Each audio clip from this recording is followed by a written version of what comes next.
ओम श्री गुरुभ्यो नमः। हरि ओम। शुक्लांबरधरं विष्णुं शशिवर्णं चतुर्भुजं प्रसन्नवदनं ध्यायेत् सर्वविघ्नोपशान्तये। गुरुर्ब्रह्मा गुरुर्विष्णुर्गुरुर्देवो महेश्वरः। गुरुसाक्षात् परं ब्रह्म तस्मै श्रीगुरुवे नमः। गुरवे सर्वलोकानां विषजे भवरोहिणां निधये सर्वविद्यानां श्रीदक्षिणामूर्तये नमः। सद्गुरुचरणारविन्दाभ्यां नमः। श्रीराम राम रामेति रमे रामे मनोरमे सहस्रनाम तत्तुल्यं रामनाम वरानने। श्रीरामचंद्र परब्रह्मणे नमः। வால்மீகி ராமாயணம் யுத்தகாண்டம் சர்க்கம் 28. சுகன் வானரத் தலைவரை ராவணனுக்கு தெரிவித்தல்.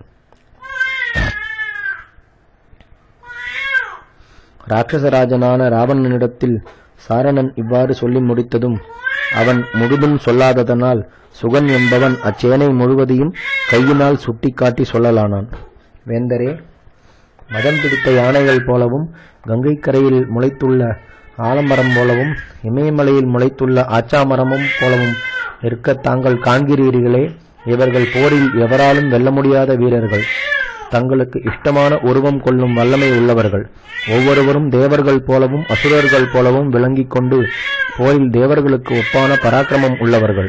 இவர்களின் தொகை 21,000 கோடி கணக்காகவும் அப்படியே 1000 சங்க கணக்காகவும் 100 பிருந்தம் என்னும் கணக்காகவும் இருக்கின்றன. இவர்கள் சுக்ரீவனுடைய மந்திரிகள், எப்போதும் கிருஷ்ணந்தியில் வசிப்பவர்கள். இவ்வானரர்கள் வேண்டும் உருவம் கொள்ளும் வல்லமையுடன் தேவர்களிடமிருந்தும் கந்தர்வர்களிடமிருந்தும் பிறந்தவர்கள். அரசரே, அதோ இருவராகச் சிறந்த உருவத்துடன் இருக்கின்ற குமாரர்கள் மைந்தத்விதர் என்ற பெயருள்ளவர்கள். போரில் அவர்களுக்கு சமமானவர்கள் என்று ஒருவரும் இல்லை. அவ்விருவரும் பிரம்மதேவனால் கட்டளையிடப்பெற்று அமிர்தபானம் பண்ணினவர்கள். இவர்கள் தமது வல்லமையினால் இலங்கையை அழிக்க எண்ணம் கொண்டிருக்கிறார்கள். அதோ மதையானை போல் நிற்கிறானே, அவ்வானரன் கோபம் கொண்டால் இச்சமுத்திரத்தையும் தன் பலத்தால் ஒரு கலக்கி விடுவான். அவன் இதற்கு முன்னமே இவ்விலங்கைக்கு வந்து சீதாதேவியை தேடிக் கண்டு தங்களையும் பார்த்து போனவன். கேசரியின் மூத்த குமாரனும் வாயுபுத்திரன் என்று பிரசித்தி பெற்றவனும் அனுமான் என்று வழங்கும் பெயர் பெற்றவனுமான அவன்தான் முன்பே சமுத்திரத்தை தாண்டி இவ்விடம் வந்தவன். முன்னமே பார்க்கப்பட்டு அவன் மீண்டும் வந்திருக்கிறான். தான் நினைக்கும் உருவம் கொள்பவன், வானரர்களுக்குள் சிறந்தவன், பலத்தையும் வரங்களையும் பெற்றவன். வாயு பகவான் எப்படியோ அப்படியே ஓரிடத்திலும் தடுக்க முடியாத போக்குள்ளவன். தன் பலத்தினால் செருக்கடைந்த இவன் முன்பு சிறு குழந்தையாய் இருக்கும் பொழுது உதயமாகும் சூரியனை பார்த்து பசித்தவனாகையால் எனக்கு பசி நீங்குகின்ற வழியை காணோம், நான் சூரியனை பறித்து புஜிக்கிறேன் என்று தன் மனதில் எண்ணினவனாய் 3000 யோஜனை தூரம் ஆகாயத்தில் கிளம்பி தேவர்கள், மகாவீரர்கள், அசுரர்கள் என்ற இவர்களாலும் அடைய முடியாத சூரிய பகவானை நோக்கி தாவி அக்கடவுளை அடைய முடியாமல் தான் உதிக்கின்ற மலையில் விழுந்தான். அப்படி விழுந்த காலத்தில் இவ்வானர வீரனுடைய ஒரு ஹனு பாறையில் அடிபட்டு கொஞ்சம் முறிந்தது. இந்த காரணத்தால் இவன் ஹனுமான் என்ற பெயர் உள்ளவனானான். இவன் சரித்திரத்தை பற்றி சப்த பிரமாணத்தால் மெய்யாக அறிந்தேன். இவனுடைய பலத்தை பற்றியாவது உருவத்தை பற்றியாவது சாமர்த்தியத்தை பற்றியாவது பேசுவதற்கு முடியாது. இவன் ஒருவனாகவே தமது பராக்கிரமத்தால் லங்கையை நாசம் பண்ண கருதி இருக்கிறான். இங்கு அப்புறம் நிற்கும் சூரரை பாருங்கள். நீல நிறமுள்ளவராய் தாமரை இதழுக்கு ஒப்பான கண்கள் அமைந்தவராய் நிற்கிறாரே, அவர்தான் இக்ஷ்வாகு வம்சத்தில் பிறந்த அதிரதர். இவ்வுலகத்தில் பெயர் பெற்ற பராக்கிரமம் உள்ளவர். அவரிடத்தில் தர்மம் சலிப்பதே இல்லை. அவர் அதர்மத்தை ஒருபோதும் அனுசரிப்பவர் அல்லர். அவருக்கு பிரம்மாஸ்திரமும் வேதங்களும் தெரியும். வேதங்களை கற்று உணர்ந்தவர்களுக்குள் அவர் மிகவும் உத்தமர். தமது அம்புகளால் ஆகாசத்தையும் கிழித்து விடுவார், மலைகளையும் பிளந்து விடுவார். அவரது கோபமோ யமனுடைய கோபத்திற்கு ஒப்பானது. அவருடைய பராக்கிரமம் இந்திரனுடைய பராக்கிரமத்திற்கு ஒப்பானது. அவருடைய மனைவியாகிய சீதை என்பவளைத்தான் ஜனஸ்தானத்திலிருந்து தாங்கள் கவர்ந்து வந்தீர்கள். அரசரே, அந்த ராமர் தங்களுடன் போர் புரிய அதோ வந்திருக்கிறார். அவருடைய வலப்பக்கத்தில் 10 மாற்று தங்கத்திற்கு ஒப்பான நிறமமைந்தவராய், விசாலமான மார்பை பொறிந்தினவராய், கண்கள் சிவந்தவராய், கருத்தும் சுருண்டுமுள்ள தலைமுடி அமைந்தவராய் விளங்குகிறாரே, அவர்தாம் அந்த ராமபிரானுடைய தம்பியாகிய லக்ஷ்மணர். அவருடைய உயிருக்கு ஒப்பானவர். அவரிடம் எப்பொழுதும் அன்பு வைத்தவர். நியாய சாஸ்திரத்திலும் யுத்தத்திலும் சாமர்த்தியம் உள்ளவர். எல்லா சாஸ்திரங்களையும் நன்றாக கற்றுத் தேர்ந்தவர். பொறுக்காத தன்மை உள்ளவர். அவரை வெல்ல ஒருவராலும் முடியாது. தாம் வெற்றியடைபவர். பராக்கிரமசாலி, புத்தி அமைந்த பலசாலி. அவரை ராமருடைய வழக்கை என்றும் வெளியில் நடக்கும் அவருடைய உயிரென்றும் சொல்ல வேண்டும். அவர் ராமருடைய காரியம் நிறைவேறுவதனால் தமது உயிரின் மேலும் அபிமானம் கொள்ளார். அவர் தாமாகவே அறக்கரைகளெல்லாம் போரில் கொள்ள எண்ணம் கொண்டிருக்கிறார். ராமருடைய இடப்பக்கத்தில் விளங்குகிறாரே, அவர்தான் அரக்கர் கூட்டத்தால் சூழப்பட்ட விபீஷணர். தங்களுடைய ராஜ்யத்திற்கு மன்னவர். அரசர்களுக்கு அரசராகிய ராமரால் இலங்கைக்கு அரசராக பட்டாபிஷேகம் பண்ணப்பட்டவர். இவர் தங்களை நோக்கி சினம் கொண்டவராய் போரிடுமாறு எதிர் நின்று வருகிறார். ராம விபீஷணர்களின் நடுவில் அசையாத மலை போல் ஒருவர் நிற்கிறாரே, பாருங்கள். அவர்தான் எல்லா வானர வீரர்களுக்கும் மன்னவர். அவரை வென்றவன் ஒருவனும் இல்லை. எல்லா மலைகளுக்கும் மேலாக இமயமலை விளங்குவது போல் அவர் தமது ஒளியாலும் புகழாலும் இயற்கை அறிவாலும் சாஸ்திர பயிற்சியினால் பெற்ற புத்தியாலும் நற்குலத்தாலும் எல்லா வானர வீரர்களிலும் மேலாக விளங்குபவர். அவர் எப்பொழுதும் அடர்ந்த மரங்களை உடையதும் மலை அரணை உடையதுமான பிறரால் கிட்டுவதற்கு அரிய கிஷ்கிந்தை என்ற மலை குகையில் முக்கியமான சேனாதிபதிகளுடன் வசிப்பவர். 100 பொற்றாமரை மலரால் கோர்த்த மாலை ஒன்று அவர் கழுத்தில் விளங்குகிறதே, அது தேவர்களாலும் மனிதர்களாலும் விரும்பப்படுகிறது. அதில் லட்சுமி இடைவிடாது தங்கியிருக்கிறாள். இம்மாலையையும் தாரையையும் வானர ராஜ்யத்தையும் தம்மை விட்டு நீங்காத வண்ணம் இந்த சுக்ரீவர் ராமருடைய தயையால் வாலியை கொன்று தாம் அடைந்தார். 100 லட்சம் கொண்டதை 1 கோடி என்று பெரியவர்கள் ஏற்படுத்தியிருக்கிறார்கள். 100,000 கோடி சங்கம் என்று சொல்லப்படுகிறது. 100,000 சங்கம் மகா சங்கம் என்று குறிக்கப்படுகிறது. 100,000 சங்கம் மகா சங்கம். 100,000 மகா சங்கம் கொண்டது ஒரு பிருந்தம் எனப்படுகிறது. 100,000 பிருந்தம் மகா பிருந்தம் எனப்படுகிறது. 100,000 மகா பிருந்தம் பத்மம் ஆகும். 100,000 பத்மம் கொண்டது ஒரு மகா பத்மம். 100,000 மகா பத்மம் கொண்டது கர்வம் என்று சொல்லப்படும். 100,000 கர்வம் சேர்ந்தால் மகா கர்வம் எனப்படும். 100,000 மகா கர்வம் சமுத்திரம் எனப்படும். 1000 சமுத்திரம் சேர்ந்தால் ஓகம் என்று குறிக்கப்படுகிறது. அவ்விதமான 100,000 ஓகம் கொண்டது மகௌகம். இவ்வாறு 1000 கோடி சேனைகளோடும் 100 சங்கம் சேனைகளோடும் 1000 மகா சங்கம் சேனைகளோடும் 100 பிருந்தம் சேனைகளோடும் 1000 மகா பிருந்தம் சேனைகளோடும் 100 பத்மம் சேனைகளோடும் 1000 மகா பத்மம் சேனைகளோடும் 100 கர்வம் சேனைகளோடும் 100 சமுத்திரம் சேனைகளோடும் அப்படியே 100 மகாவுகம் சேனைகளோடும் ஆக 1 கோடி மகாவுகம் என்று சொல்லும்படியாய் சமுத்திரம் போன்ற வானர சேனையால் சூழப்பட்டும் ராட்சச மந்திரியுடன் கூடிய விபீஷணரால் உதவி செய்ய பெற்றும் மகா பராக்கிரமசாலியாய் வானரராஜனான சுக்ரீவர் தங்களுடன் போர் புரிய வந்து நிற்கிறார். மகாராஜரே, கொடிய கிரகத்திற்கு ஒப்பாக வந்து நிற்கும் இப்பெரும் சைன்யத்தை பார்த்து பிறகு இப்பகைவர்கள் நம்மை தோற்கடியாமல் நாம் வெற்றியடையும்படி உத்தமமான முயற்சியை செய்யுங்கள் என்றான்.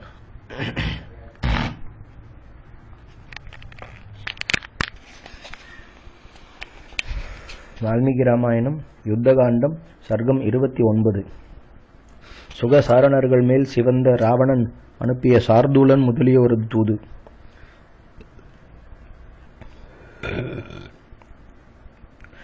சுகன் குறிப்பிட்டு சொன்ன அந்த வானரசேனை தலைவர்களையும் ராமருக்கு அருகில் நிற்கும் தனது தம்பியாகிய விபீஷணரையும் ராமருடைய வழக்கை போன்ற மகாவீரராகிய லக்ஷ்மணரையும் பயங்கரமான பராக்கிரமமுள்ள எல்லா வானரர்களுக்கும் வேந்தரான சுக்ரீவனரையும் பார்த்து ராவணன் கொஞ்சம் மனம் கலங்கி கோபம் கொண்டவனாய் அவ்வாறு சொல்லி வாய் மூடின அந்த சுகசாரணர் என்ற வீரர்களை கண்டித்து அச்சத்தால் தலை கவிழ்ந்து வணங்கி நின்ற அவ்விருவரையும் நோக்கி கோபத்தால் தழுதழுத்த கொடிய வாக்கால் படபடப்புடன் பின்வருமாறு மொழியிலுற்றான்.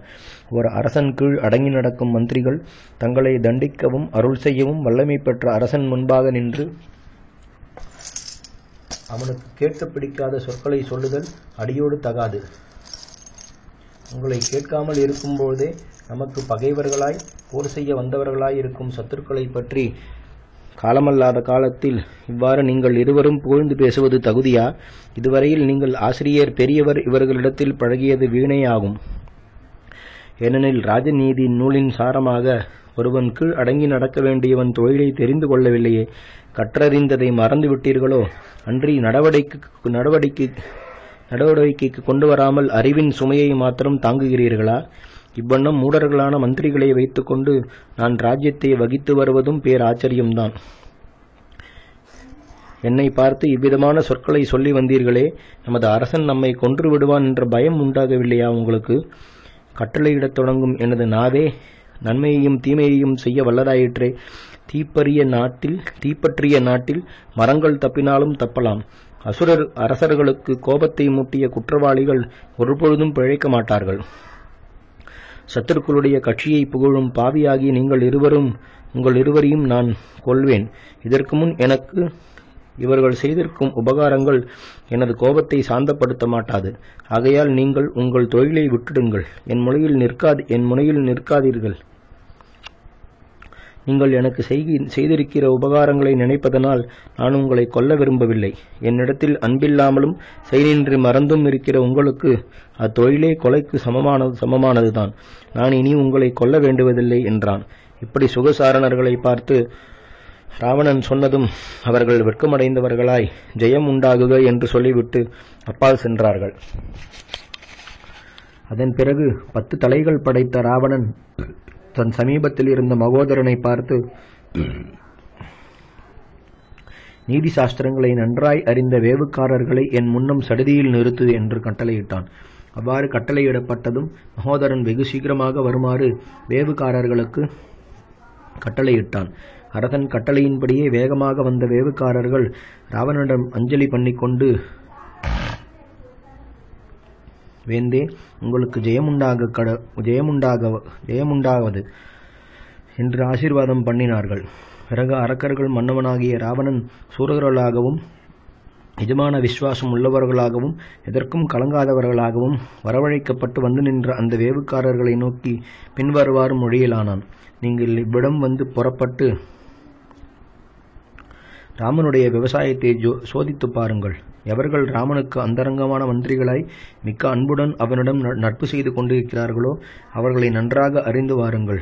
அவர்கள் எவ்வண்ணம் தூங்குகின்றார், எவ்விதமாய் கண் விழிக்கிறார், இன்னும் என்ன செய்கிறார், இவ்விஷயங்களை எல்லாம் ஒன்றுவிடாமல் நுட்பமாக பரிசோதித்து நீங்கள் மறுபடியும் இங்கு வந்து திரும்பி சொல்ல வேண்டும். வேவுக்காரர்கள் மூலமாக சமர்த்தர்களான அரசர் தமது பகைவர்களுடைய இரகசியங்களை ஒன்றுவிடாமல் அறிந்து போரில் நெருங்குவாராயின் அற்பமான முயற்சியினாலேயே வெகு சுலபமாய் பகைவர்களை வெல்வார் என்றான். அந்த வேவுக்காரர்களும் மிக மகிழ்ந்து அப்படியே ஆகட்டும் என்று ராவணனை நோக்கி சொல்லி சார்தூலனை முன்னிட்டு கொண்டு பருத்த வடிவுடையவனாய் அரக்கர்களில் சிறந்த அந்த ராவணனை பிரதட்சிணம் பண்ணி எவ்விடத்தில் லட்சுமணனுடன் ராமர் இருந்தாரோ அவ்விடத்தை நோக்கி போனார்கள். அவர்கள் மாறுவேஷம் கொண்டவர்களாய் போய் சுவேலமலையின் சமீபத்தில் சுக்ரீவனுடனும் விபீஷணனுடனும் ராமலட்சுமணர் தங்கியிருப்பதை பார்த்தார்கள்.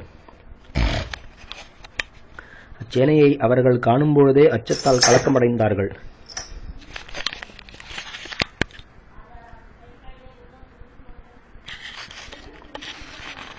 அவ்வரக்கர்களை தர்மாத்மாவாகிய விபீஷணர் கண்டு அங்கிருந்து அவர்களை விளையாட்டாகவே வென்று சார்துலனை மாத்திரம் இவ்வரக்கன் பெரும்பாவி என்று பிடித்து கொண்டார். அச்சார்துலனை வானரர்கள் வதை செய்ய ஆரம்பிக்கையில் அவனையும் அவனுக்கு துணையாக வந்தவர்களையும் ராமர் தனது கருணையால் விடுவித்தார். விரைவு கொண்ட பராக்கிரமமுள்ள வானரர்களால் வருத்தப்பட்ட அவ்வரக்கர்கள் குற்றுயிராய் நெட்டுயிர்ப்புடன் மறுபடியும் இலங்கை சேர்ந்தார்கள். என்றென்றைக்கும் வெளியில் சஞ்சரிக்கும் தன்மையுள்ளவர்களாய் பலசாலிகளான அவ்வரக்க வேவுக்காரர்கள் ராவணனை கீட்டி ஸ்வேலமலைக்கு அருகில் கொடிய சேனை தங்கியிருப்பதாக தெரிவிக்கலானார்கள். வால்மீகி ராமாயணம் யுத்தகாண்டம் சர்க்கம் 30. சார்தூலன் ராமசேனையை ராவணனுக்கு கூறுதல். அப்போது சுவேலமலையில் ராமர் கலங்காத சேனையுடன் தங்கியிருந்ததை ஒற்றர்கள் லங்கை மன்னனான ராவணனிடம் தெரிவித்தார்கள். அவர்கள் மூலமாக ராமர் பெரும் சேனையுடன் வந்துவிட்டதை கேட்டு ராவணன் சற்றே மனம் கலங்கி சார்துலனை நோக்கி, அரக்கனே, உன் நிறம் மாறியிருக்கிறது, எளியவனாகவும் தோன்றுகிறாய். கோபம் கொண்ட பகைவர்கள் கையில் சிக்கி நீ கஷ்டப்படாமல் இருந்தனையா என்று வினவினான். அவ்வாறு ராவணன் கேட்கவே அவ்வரக்கர் புலியை நோக்கி சார்தூலன் பயத்தால் நடுநடுங்கிக் கொண்டு மெல்லிய குரலுடன் மறுவழி சொல்லலுற்றான். அரசரே, அவ்வானர சிரேஷ்டர்களில் தூது செல்வது முடியாது. பராக்கிரமசாலிகளும் பலமுள்ளவர்களும் ராமரால் பாதுகாக்கப்பட்டவர்களுமான அவர்களுடன் பேசுவதும் அசாத்தியம். அவர்களை ஏதாவது கேட்டறிவது எவ்விதமாக சாத்தியப்படும்? மலைக்கு ஒப்பான வானரர்கள் எல்லா வழிகளையும் பாதுகாக்கிறார்கள். நான் வேவு தொழிலை மேற்கொள்வதற்கு முன்னமே அச்சேனைக்குள் புகுந்த மாத்திரத்தில்தானே அவர்கள் என்னை அறிந்து கொண்டார்கள்.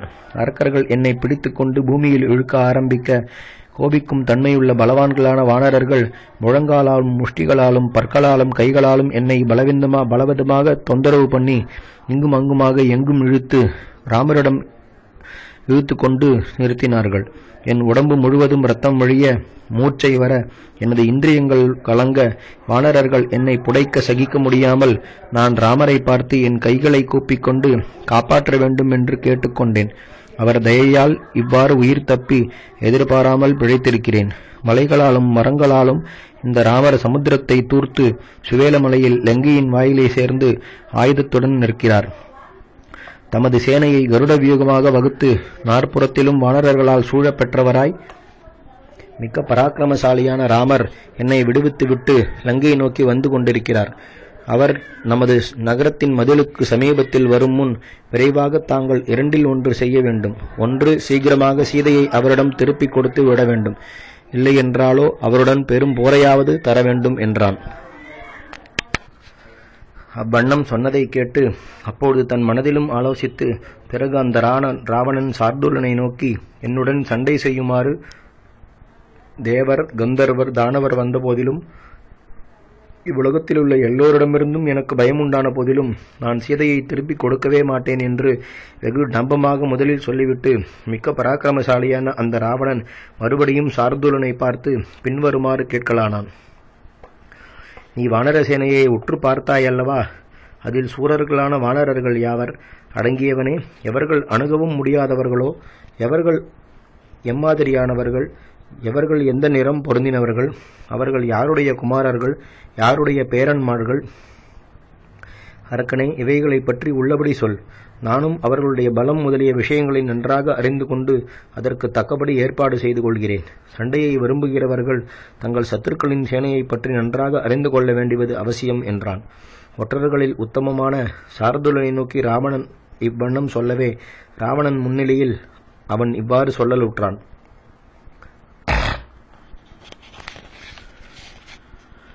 போரில் எவராலும் வெல்ல முடியாதவனான வானரராஜன் ருக்ஷரஜசினுடைய குமாரன். வானரர்களில் கத்கதனுடைய குமாரன் ஜாம்பவான் என்று பிரசித்தி பெற்றவன்.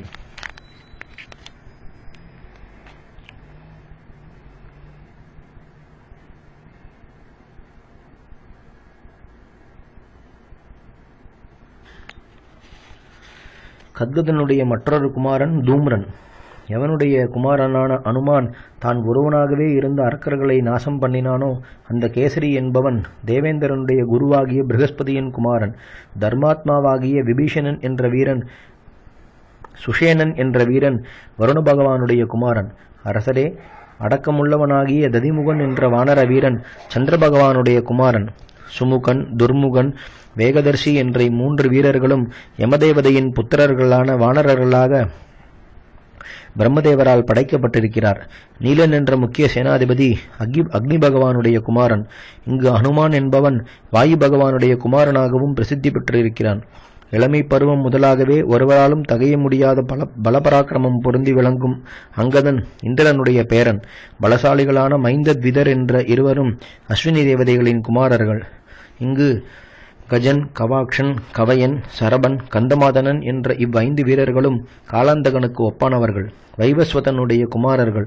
தேவபுத்திரர்களாய், சூரர்களாய், சீமான்களாய் போர் புரிய விரும்பி நிற்கும் 10 கோடிக்கணக்கான வானரர்களுக்கு பிறப்பு, வாழிடம் முதலியவற்றை சொல்ல என்னால் முடியாது. இவர் தசரதருடைய புத்திரர். சிங்கம் போன்ற சரீரமுள்ளவர். இவர் கரண், தூஷணன், திரிசரஸ் என்ற அரக்கர்களை கொன்ற இவர்தான் இவ்வுலகத்திலேயே பராக்கிரமத்தால் ராமருக்கு ஒப்பானவன் ஒருவனும் இல்லை. விராதனையும் யமனுக்கு ஒப்பான கபந்தனையும் இவர்தான் வதைத்தார். இவ்வுலகத்தில் உள்ள ஒரு மனிதனாலும் ராமருடைய நற்குணத்தை எடுத்துச் சொல்ல முடியாது. ஜனஸ்தானத்தில் இருந்த அவ்வளவு அரக்கர்களையும் இவர்தான் கொன்றார். இங்கு லக்ஷ்மணரோ வெகு தர்மாத்மாவாக இருந்து கொண்டு யானைகளின் மத்தியில் யானை அரசன் விளங்குவது போல் விளங்குகிறார். இவருடைய பானத்திற்கு நேரில் நின்று இந்திரனும் பிழைக்க மாட்டான். இங்கு ஸ்வேதன், ஜோதிர்முகன் என்பவர்கள் சூரிய பகவானுடைய பிள்ளைகள். ஹேமகுடன் என்ற வானரன் வருண பகவானுடைய வேறொரு குமாரன். வீரனான நலன் என்ற வானர தலைவன்தான் விஸ்வகர்மாவின் மகன். வெகு பராக்கிரமும் அதிக பலமும் பொருந்தின துர்தரன் வசுவின் மகன். அரக்கர்களுக்குள் உத்தமமான விபீஷணர் என்ற தங்கள் தம்பியும் ராமரிடத்திலிருந்து லங்காபுரியை பெற்றுக்கொண்டு ராமருடைய நன்மையே நாடுகிறார். இவ்விதமாக நான் ஒன்றுவிடாமல் ஸ்வேலமலையில் இருக்கும் இவ்வானர சேனையை பற்றி சொல்லிவிட்டேன்.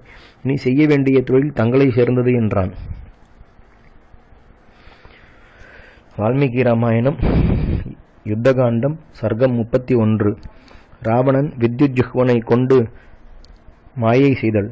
அப்போது வேவுகாரர்கள் கலக்க முடியாத சைன்யத்துடன் ஸ்வேலமலையில் ராமர் தங்கியிருப்பதை ராவணனிடம் தெரிவிக்கவே, அந்த ராவணன் பெரும் சேனையுடன் ராமர் வந்ததை கேட்டு கொஞ்சம் மனம் கலங்கி தனது மந்திரிகளை நோக்கி, நீதியில் வல்லவரான எனது மந்திரிகள் எல்லோரும் சடுதியில் இங்கு வந்து சேர வேண்டும். ஏனெனில் மந்திராலோசனை பண்ணும் காலம் இப்போது வந்துவிட்டது என்று கட்டளையிட்டான். அவர்களும் விரைவாக வந்தார்கள். பிறகு அவ்வரக்க மந்திரிகளுடன் பகைவரால் எளிதில் வெல்ல முடியாதவனான அந்த ராவணன் அக்காலத்திற்கு ஏற்ற ஆலோசனைகளை செய்து பிறகு அந்த மந்திரிகளுக்கு விடை கொடுத்து அனுப்பி தனது மாளிகையைச் சேர்ந்தான். அதன் பிறகு மாயையை நன்றாக அறிந்த மகாபலசாலியாகிய வித்யுஜ்ஹுவன் என்ற அரக்கனை தன்னுடன் கூட்டிக் கொண்டு வெகு மாயாவியாகிய ராவணன் சீதாதேவி இருந்த இடத்தை நாடி வந்தான். அவ்வாறு வரும்பொழுது வழியில் அவ்வரக்கர் மன்னவன் மாயையில் வல்ல வித்யுஜ்ஹுவனை பார்த்து, நாம் ஜனகன் மகளாகிய சீதையை மாயையால் மோகிக்கச் செய்வோம். அரக்கனே, நீ ராமருடைய தலை போன்ற ஒரு தலையையும் அம்போடு கூடிய ஒரு பெருவில்லையும் மாயையால் நிர்மாணித்து கையில் எடுத்துக்கொண்டு என்னிடம் வந்து சேர் என்றான். இப்படி ராவணன் சொல்லவே, அப்படியே செய்கிறேன் என்று வித்யுஜ்ஹுவன் என்றும் அரக்கன் ஒப்புக்கொண்டான். அது கேட்ட அந்த அரக்கர் வேந்தன் அவனிடம் சந்தோஷமடைந்து அவனுக்கு பல அணிகளை வெகுமதி கொடுத்தான். அதன் பிறகு சீதாதேவியை பார்ப்பதில் அதிக ஆசை கொண்டவனாய் அரக்கர் மன்னனும் பலசாலியுமான ராவணன் அசோக வணிகையில் புகுந்தான். பிறகு குபேரன் தம்பியாகிய அந்த ராவணன் அவ்வனத்தில் எளிமையை அடைவதற்கு உரியவர் அல்லாதவளாக இருந்தும் மிக்க எளிய நிலைமையில் இருப்பவளாய், தனது முகத்தை தாழ்த்தி சோகத்தில் மூழ்கி பூமியிலேயே உட்கார்ந்து கொண்டிருப்பவளாய், அசோக வணிகையிலிருந்தும் இடைவிடாமல் தனது கணவனையே மனதால் நினைப்பவளாய், நாற்புறத்திலும் கொடிய அரக்கியர்களால் சூழப்பட்டு பாதுகாக்கப்பட்டவளாய் சீதை இருப்பதை கண்டான். பிறகு சீதையின் அருகில் சேர்ந்து ராவணன் வெகு சந்தோஷ சமாச்சாரத்தை சொல்பவன் போல் ஜனக மகாராஜாவின் குமாரியை நோக்கி, மங்களகரமானவளே, நான் எவ்வளவோ வேண்டிக் கொண்டும் யாருடைய பலத்தை நினைத்துள்ளினாயோ, எவன் கருணை கொன்றானோ, உன் கணவனாகிய அந்த ராமன் போரில் என்னால் கொல்லப்பட்டான். உனக்கு ஆதரவானது அடியோடு அழிந்து விட்டது. உனது சேர்க்கையை நான் அடக்கிவிட்டேன். இவ்விதமான துக்கம் உனக்கு வந்துவிட்டபடியால் இனி நீயே என் மனைவியாவாய். பேதாய், இப்புத்தியை விட்டுடு. இறந்து போனவனால் நீ என்ன செய்ய மாட்டுவாய்? மங்களகரமானவளே, இனி என்னுடைய மனைவிமார்களுக்கெல்லாம் தலைவியாக ஆக கடவாய். புண்ணியத்தை சொற்பமாகச் செய்தவளே, இதுவரையில் புருஷார்த்தத்தை இழந்தவளே, புத்தியற்றவளே, புத்திசாலி என்று தன்னைத்தானே வீணாக எண்ணுபவளே. சீதாய், கொடிய விருத்ராசுரன் வதம் போல் நடந்த உனது கணவனுடைய வதையை கேள். வானரராஜனான சுக்ரீவன் திரட்டிக் கொண்டு வந்த பெருஞ்சேனை உடன் சூழ என்னை கொல்லவென்றே அந்த ராமன் சமுத்திரக்கரையை சேர்ந்தான். பெரிய சேனையால் இச்சமுத்திரத்தின் வடகரையை கலக்கிக் கொண்டு சூரியன் அஸ்தமிக்கிற வேளையில் சேனையுடன் தங்கியிருந்தான். பிறகு நள்ளிரவில் அவனது சேனையானது வழி நடந்து வந்த களைப்பினால் மெய்மறந்து இனிதாக தூங்கிற்று. அப்பொழுது எனது வேவுக்காரர்கள் அச்சேனையினுள் புகுந்து வேவு பார்த்து வந்தார்கள். பிறகு எந்த இடத்தில் லக்ஷ்மணனுடன் ராமன் தங்கியிருந்தானோ அச்சேனைக்குள் பிருகஸ்தன் என்ற என் சேனாதிபதி பெருஞ்சேனையுடன் புகுந்து அதை முற்றிலும் இரவிலேயே அழித்து விட்டான். பட்டாக்கத்திகள், முழலை தடிகள், சிறிய சக்கரங்கள், இரும்பு சூலங்கள், தடிகள், அரிவாள்கள், அம்புகளின் கூட்டங்கள், சூலங்கள், விளங்குகின்ற இரும்பு பூண் பூட்டின கதைகள், தடிகள், தோமரங்கள், வேலாயுதங்கள், பெரும் சக்கரங்கள், உலக்கைகள் முதலான பலவகை ஆயுதங்களை அரக்கர்கள் எடுத்துக்கொண்டு வானரர்கள் மீது எறிந்தார்கள். ராமர் நன்றாக தூங்கிக் கொண்டிருந்த சமயத்தில் போர் புரியும் தன்மையுள்ளவனும் கைதேர்ந்தவனுமான பிரகஸ்தன் ஒரு பெருங்கத்தியை தனது கையில் எடுத்துக்கொண்டு ராமர் தலையை விரைவாக வெட்டினான். அதைக் கண்டு விபீஷணன் பயந்து ஓடும்பொழுது என்னை சேர்ந்த அரக்கர்கள் அவனை பிடித்து வென்றார்கள். லக்ஷ்மணனோ எல்லா வானரங்களுடன் ஓட்டம் பிடித்தான். வானர மன்னவனாகிய சுக்ரீவனது கழுத்தை அரக்கர்கள் முறித்து விட்டார்கள். அனுமானோ அரக்கரால் தனது கவுள் முறிந்து விழுந்து கிடக்கிறான். ஜாம்பவானோ தனது முழங்காலால் கிளம்பியோட பார்க்கையில் இராட்சசர்களால் பல பட்டாக்கத்திகளால் வெட்டி கொல்லப்பட்டு வெட்டி வீழ்த்திய மரம் போல் சாய்ந்து கிடக்கிறான். பகைவரை கொல்லும் தன்மையுள்ள வானர காளைகளான மைந்த த்விதர் என்ற நீண்ட உடம்பையுடைய இருவரும் கத்தியினால் இடையிலேயே வெட்டப்பட்டு பெருமூச்சு விட்டு கொண்டு அழுது தங்கள் உடம்பு முழுவதும் இரத்தமோட மாண்டார்கள். பனசன் பலாப்பழம் போல் பிளக்கப்பட்டு விழுந்து கிடக்கிறான். ததிமுகன் பல நாராசங்களால் பிளவுபட்டு குகையில் மாண்டு கிடக்கிறான். மகாபலம் படைத்த குமுதன் பானங்களால் வாய் திறவாமல் மடிந்தான். அங்கதனோ அரக்கர்களின் பல பானங்களால் பிளக்கப்பட்டவனாய் தனது தோள்வளை தரையில் விழுந்து கிடக்க தனது வாயால் இரத்தத்தை கக்கிக்கொண்டு விழுந்து விட்டான். வாயு வேகத்தால் களைத்து ஓட்டப்பட்ட மேகங்கள் போல் மற்ற வானரர்கள் எனது யானைகளாலும் தேர் வரிசைகளாலும் குதிரைகளாலும் களைத்து நாசம் பண்ணப்பட்டார்கள். சிங்கங்களால் பெரிய யானைகள் அடிக்கப்படுவது போல் சில வானரர்கள் அஞ்சி ஓடிக்கொண்டிருக்கும் பொழுதே அரக்கர்களால் பின்புறத்தில் அடிக்கப்பட்டார்கள். சிலர் சமுத்திரத்தில் விழுந்தார்கள். சிலர் ஆகாச மார்க்கமாய் கிளம்பி ஓடினார்கள். ருக்ஷர்கள் வானரர்களைப் போல் பெரும் மரங்களில் ஏறினார்கள். சமுத்திரக்கரையிலும் மலையிலும் காட்டிலும் சென்ற வானரர்களில் பலர் அங்குள்ள பிங்கள வானரர்களால் கொல்லப்பட்டார்கள். இவ்விதமாக சேனைகளுடன் உனது கணவனை எனது சேனை வதை செய்துவிட்டது. புழுதிமண்டி இரத்தத்தால் நனைந்துள்ள உன் கணவன் தலையை இதோ நான் கொண்டு வந்திருக்கிறேன் என்றான். பிறகு பகைவர்களால் எளிதில் வெல்ல முடியாதவனாய் அரக்கர் தலைவனான ராவணன் சீதை கேட்கும்படி அங்கிருந்த ஓர் அரக்கியை பார்த்து, கொடிய செயல்களை புரியும் வித்யுஜுஹ்வன் என்ற அரக்கனை சடுதியில் அழைத்து வா, அவன்தான் போர்க்களத்திலிருந்து ராமனுடைய தலையை கொண்டு வந்தவன் என்று கூறினான். அவ்விடத்தில் வித்யுஜுஹ்வன் வில்லுடனேயே அத்தலையை கொண்டு வந்து தலையால் வணங்கி ராவணன் முன்பாக நின்றான். பெரிய நாக்கை உடைய வித்யுஜுஹ்வன் என்ற அந்த அரக்கனை நோக்கி, மன்னவனாகிய ராவணன், சீக்கிரம் சீதையின் முன்பாக ராமனுடைய தலையை வை. எளியவளான சீதை தனது கணவனுடைய கடைசி நிலையை நன்றாக பார்க்கட்டும் என்றான். இப்படி ராவணன் சொன்னதும் அவ்வரக்கன் அழகான அத்தலையை சீதாதேவியின் முன்பாக வைத்துவிட்டு மறைந்து போனான். ராவணனும் இம்மூவுலகங்களிலேயும் கீர்த்தி பெற்று பெரிதாக விளங்கும் ராமருடைய வில்லை வித்யுஜுஹ்வனுடைய கையிலிருந்தும் வாங்கி சீதையை நோக்கி, இதுதான் ராமனுடைய நான் ஏற்றப்பட்ட வில். இரவில் அம்மானுடரை கொன்ற பிறகு பிரகஸ்தன் இந்த வில்லை எடுத்து வந்தான் என்று கூறினான். அவ்வாறு வித்யுஜுஹ்வன் தலையை வைத்தபோது அவ்வில்லையும் பூமியில் ராவணன் வைத்து வெகு கீர்த்தி பெற்றவளும் ஜனககுமாரியுமான சீதாதேவியை பார்த்து, இனி நீ என் வசமாகுக என்று சொன்னான். வால்மீகி ராமாயணம் யுத்தகாண்டம் சர்க்கம் 32. சீதையின் புலம்பலும் ராவணன் சேனையை திரட்டலும். அந்த சீதாதேவி அத்தலையையும் உத்தமமான அந்த வில்லையும் பார்த்து ஹனுமான் தன்னிடம் சொல்லியிருந்த சுக்ரீவராஜனது நட்பையும் ராவணன் சொல்ல கேட்டு, கண்களும் முகத்தின் நிறமும் குடுமியும் நெற்றியும் அழகிய அந்த சூடாமணியும் தன் கணவனுடையவற்றை போன்றே இருக்க கண்டு இவ்வகையான எல்லா அடையாளங்களும் தனது கணவரே என்று நம்பினவளாய் துக்கத்தில் மூழ்கி கத்துகிற அன்றில் பேடு போன்ற குரலுடன் கைகேயை நிந்தித்துக் கொண்டு புலம்பலானாள். கைகேயி, இப்பொழுது மனம் நிரம்பி மகிழ்வாய். குளத்தில் பிறந்த இந்த குமாரர் மடிந்தார். கலகம் செய்து வரும் முன்னால் இக்குலமே வேருடன் அழிக்கப்பட்டது. வெகு நற்குணமுள்ள ராமர் உனக்கு என்ன கெடுதல் செய்தார்? எதற்காக அவரை மரவுரியை அணியச் செய்து என்னுடன் காட்டுக்கு ஓட்டினாய் என்று இவ்வளவு சொல்லிவிட்டு எளிவளான அச்சீதாதேவி துக்கத்தால் மெய்நடுங்கி ஒன்றும் சொல்லத் தோன்றாதவளாய் அடியில் வெட்டப்பட்ட வாழை மரம் போல் பூமியில் விழுந்தாள். ஒரு முகூர்த்த காலத்தில் மூர்ச்சை கொஞ்சம் தெளிந்து அறிவை அடைந்த விசாலமான கண்களையுடைய அவள் அத்தலையை மோந்து புலம்பலானாள். மகாபாகுவே, வீரபிரதத்தை நடத்தும் தன்மையுடையவரே, அந்தோ கெட்டேன். நான் தங்களுடைய கடைசி நிலையை கண்டு அறிந்ததனால் கைம்பெண்ணானேன். கணவன் முதலில் இறப்பது மனைவியின் தோஷமென்று சொல்லப்பட்டிருக்கிறது.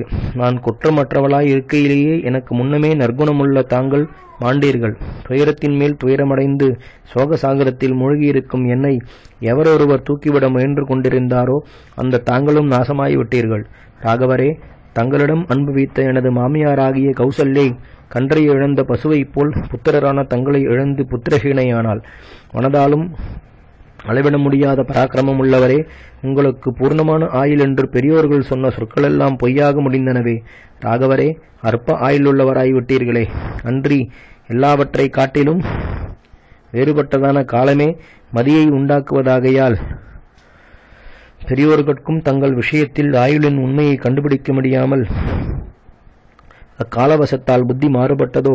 நீதி சாஸ்திரங்களை நன்றாக அறிந்த தங்கள் வியசனங்களை போக்கிக் கொள்வதில் வல்லவர். இவ்வாறு உபாயத்தை உணர்ந்த தாங்கள் எதிர்பாராத மரணத்தை எவ்வாறு அடைந்தீர்கள்?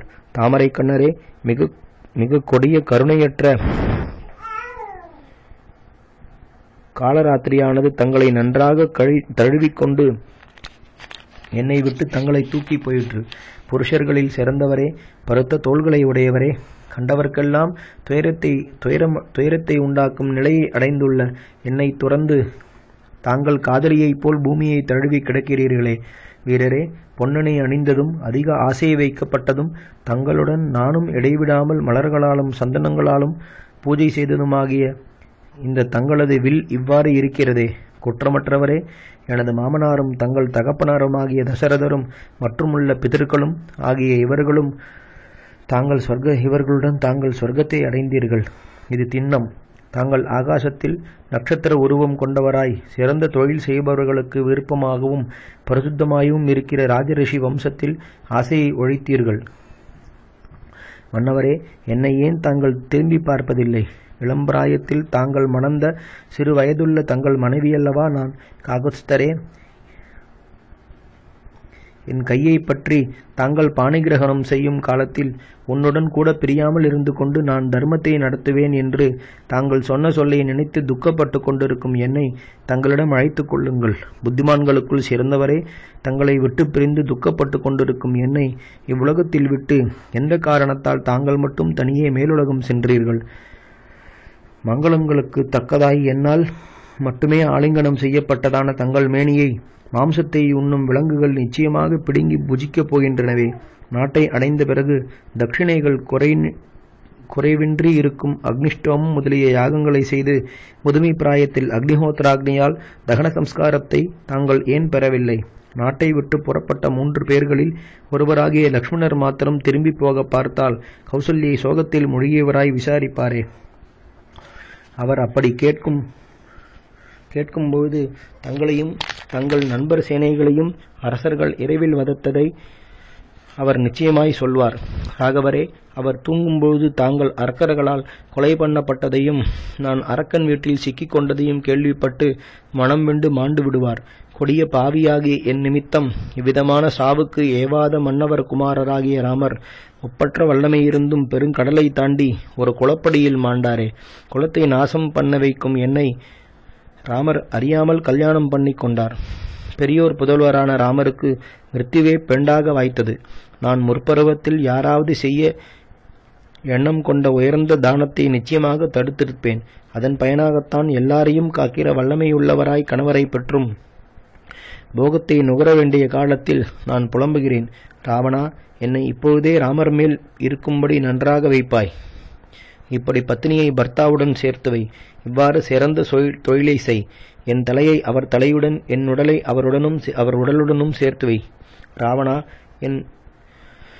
நான் எனது மகாத்மாவாகிய கணவர் போன வழி போகிறேன் என்றாள். இவ்வாறு அவள் துக்கத்தால் பரிதபித்துக் கொண்டு நீண்ட கண்களையுடைய அவள் தனது கணவன் தலையையும் அவர்களையும் அடிக்கடி பார்த்து புலம்பினாள். இவ்விதமாய் சீதை அங்கு புலம்பிக் கொண்டிருக்கையில் வாயில் காப்பானாகிய ஒரு அரக்கன் ராவணனிடம் வந்து அஞ்சலி செய்து கொண்டே வந்து, வேந்தரே, தங்களுக்கு ஜெயமுண்டாவதாக என்று சொல்லி வணங்கி ஆசீர்வதித்து சேனாதிபதியாக பிருகஸ்தன் வந்திருப்பதாக தெரிவித்தான். அவ்வரக்கன் ராவணனை நோக்கி, அமைச்சர்கள் அனைவருடனும் பிருகஸ்தர் வந்திருக்கிறார். பிரபுவே, தங்களை பார்க்க விரும்பிய அவர் என்னை அனுப்பினார். பெருமன்னவரே, தங்களுடைய அரசர் தன்மையால் தங்கள் கட்டளையை பெறுகிற வரையில் பொறுக்க வேண்டியது.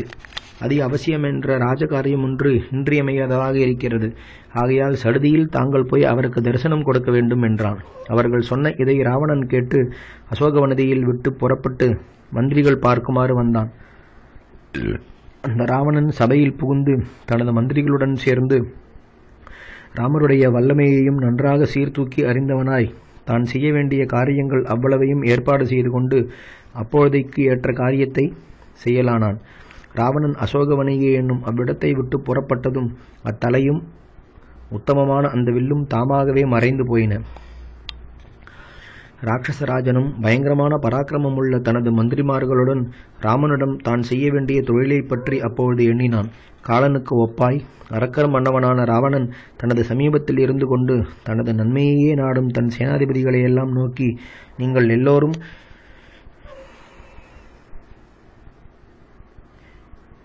பெரிய குணிலால் எறிந்து பேரிகைகளை முழக்கி எனது சைன்யங்களை திரட்டுங்கள், காரணம் மட்டும் சொல்ல வேண்டாம் என்றான். அந்த சேனாதிபதிகளும் அப்படியே என்று ஒத்துக்கொண்டு உடனே பெரும் சேனையை திரட்டி அவ்வாறே சேனைகள் திரண்டு வந்திருப்பதையும் அவைகள் போர் புரிய சித்தமாயிருப்பதையும் தங்கள் அரசனிடம் தெரிவித்தார்கள்.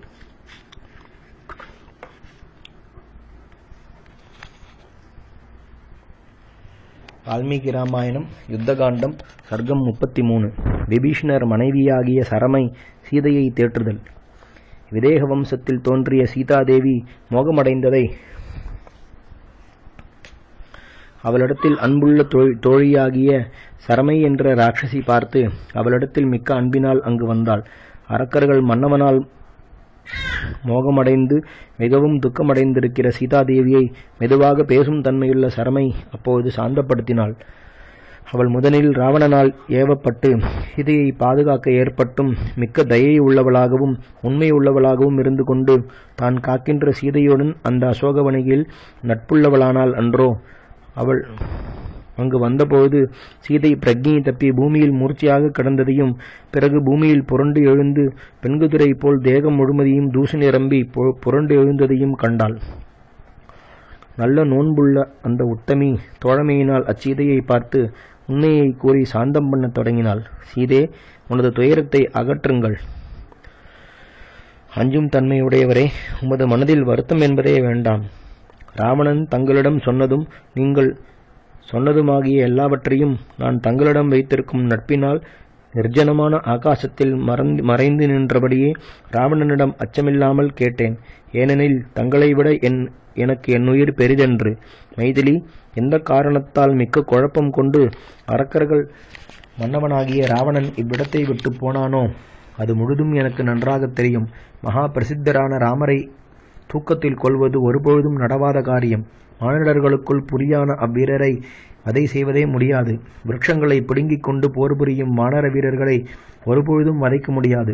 இந்திரனால் தேவர்கள் ரட்சிக்கப்படுவது போல் அவர்கள் ராமரால் பாதுகாக்கப்படுகிறார்கள் என்றோ.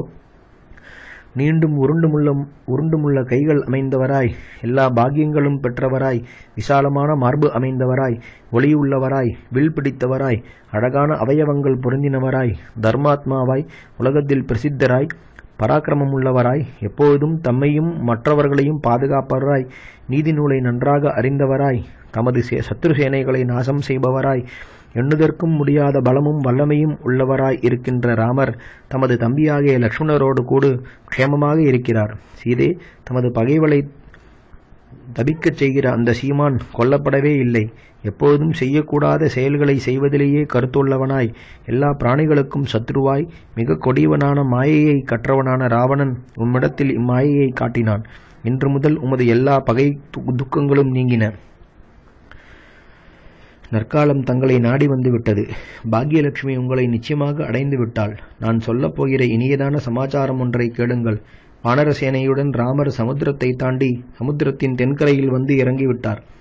அவ்விடத்தில் உள்ள சேனைகளால் பாதுகாக்கப்பட்டவராய் தமது மனோரதம் நிறைவேறின ராமர் லக்ஷ்மணனுடன் வீற்றிருப்பதை நான் பார்த்தேன்.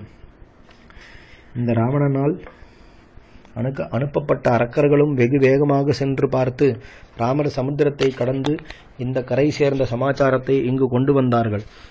நீண்ட கண்களை உடையவரே, ராட்சசராஜனான ராவணன் அந்த சமாச்சாரத்தை கேட்டு எல்லா மந்திரிமார்களுடன் சேர்ந்து மந்திராலோசனை செய்கின்றான் என்றாள்.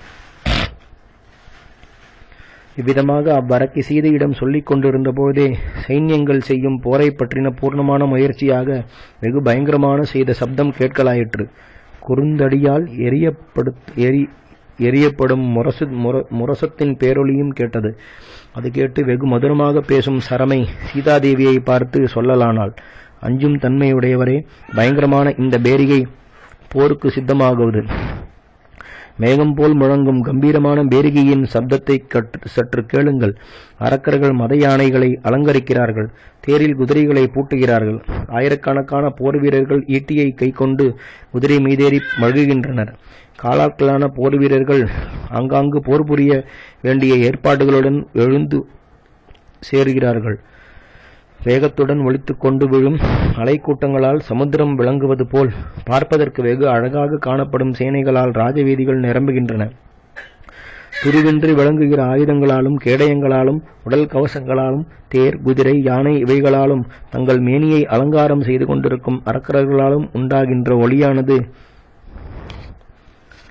வெயில் காலத்திலே வனத்தில் பற்றி எறிகின்ற நெருப்பினது ஒளியைப் போல் பிரகாசிப்பதை பாருங்கள். மணிகள் ஒலிப்பதையும் ரதங்கள் ஓடுகின்ற ஓசையையும் குதிரைகள் கனைப்பதையும் பறைகள் அடிக்கப்படுகிறதுமான அரவத்தையும் கேளுங்கள். தங்கள் கைகளில் ஆயுதங்களை ஏந்தி மன்னவனை தொடர்ந்து செல்கின்றவர்களைய அரக்கர்களின் சன்னாகம் மயிர்ச்சிலிப்பெரிய அடையும்படி இங்கு நெருக்கமாக இருக்கிறது. தங்களது சோகத்தை போக்கும் சம்பத்து வந்துவிட்டது. அரக்கர்களுக்கு அச்சமுண்டாகிவிட்டது. தாமரை இதழுக்கு ஒப்பான கண்களை உடையவராய், கோபத்தை வென்றுள்ளவராய், எண்ணுதற்கு ஒண்ணாத பராக்கிரமம் உள்ளவராய் தங்கள் கணவரான ராமர் அசுரர்களை இந்திரன் வென்றது போல் அரக்கர்களை எல்லாம் வென்று யுத்தத்தில் ராவணனை மாய்த்து உம்மை அழைக்க வருவார். பகைவரை கொல்லும் தன்மையுள்ள இந்திரன் விஷ்ணுவுடன் சேர்ந்து பகைவரின் மேல் தமது வல்லமையை காண்பித்தது போலவே லக்ஷ்மணனுடன் இருந்து ராமர் அரக்கர்களின் மேல் தமது பராக்கிரமத்தை காண்பிக்கப் போகிறார். சத்துரு கொல்லப்பட்டவுடன் ராமர் உம்மை தேடி வருவார். பதிவிரதையாகிய தாங்கள் அவர் மடியில் உட்கார்ந்திருப்பதை என் கண்களால் நான் காணப்போகிறேன். கட்டழகுள்ளவரே, அப்பொழுது தங்களை அடைந்து தழுவிக்கொள்ளப் போகின்ற அந்த ராமரது விசாலமான மார்பில் தங்கள் ஆனந்த கண்ணீர் வடிப்பீர்கள். தேவி சீதே, பல மாதங்களாக பின்னிவிடப்பட்டு தொங்கும் உமது கூந்தலை ராமர் அவிழ்த்து பின்னுமாறு செய்வார். தேவி, பூர்ணச்சந்திரன் உதித்தது போல் பிரகாசிக்கும் அவர் முகத்தை கண்டவுடனே பாம்பு தனது தோலை உரிப்பது போல் உமது சோகத்தை நீங்கள் அகற்றப் போகிறீர்கள். மைதிலி, சுகத்திற்கு உரிய ராமர் ராவணனை போரில் கொன்று விரைவாக காதலியாகிய தங்களை சார்ந்து தமது மனோரதம் நிறைவேறப் பெற்று சுகமாக வாழப்போகிறார். மகாத்மாவும் வீரருமாகிய அந்த ராமரை அடைந்து தாங்கள் நல்ல மழை பொழிய பெற்ற பூமி பயிரால் விளங்குவது போல் களிப்படையப் போகிறீர்கள். குதிரை மண்டலமாக செல்வது போல் எக்கடவுள் மேருமலையை சுற்றி விரைவாக வலம் வருகிறாரோ, பகலை உண்டாக்குகிற அக்கடவுளை நீங்கள் சரணமடையுங்கள். அவர் எல்லா பிராணிகளும் பழித்திருப்பதற்கு காரணரன்றோ என்றாள். ஸ்ரீ ராமச்சந்திர பரபிரம்மணே நமஹ. ஹரிஹி ஓம்.